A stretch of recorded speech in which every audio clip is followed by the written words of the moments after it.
starting to see that how the NIL is affecting the draft decisions, right? We've had a number of prospects decide to go back to school over the last couple of days, and all these guys would have probably been first-round picks to varying degrees, right?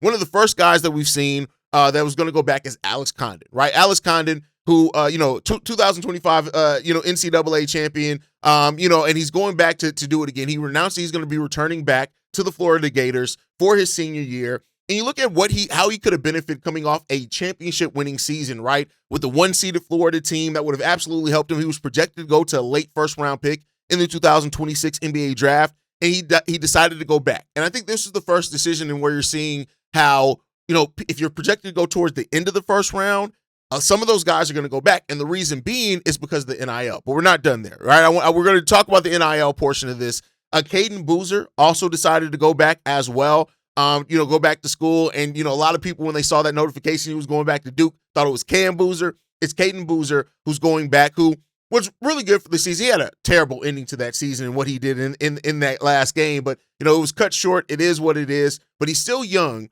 And one and done, everybody kind of expected him to be a one and done. But he's going against the grain. He's going back to school. He was a projected late first-round pick, much like Alex Condon. And now he's going to return to Duke Blue Devils. And then another guy that we recently talked about as well that's going back is Braylon Mullins. Now, Braylon Mullins, a guy that has a legit NBA shooting range, right? He hit a 35-footer in Duke to beat them in the Elite Eight, which is really good. And he's shown himself to be a really good shooter. He's comfortable shooting in movement, fighting off screens, those type of things. 6'6", legit size. He was also a guy that was projected to go, in that first round, right?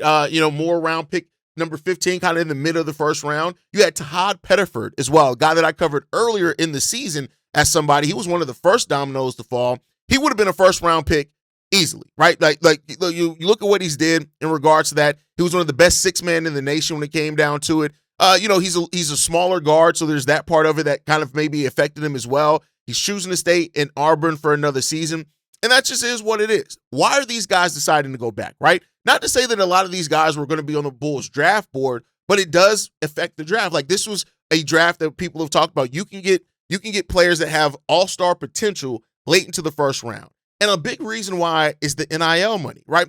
What we're starting to see now is the impact of how NIL money, what you can make in the NIL and making in the first couple of years in your NBA contract, if you're going to be a late first round pick, you're seeing the impact of that. Like, let's put it this way, right?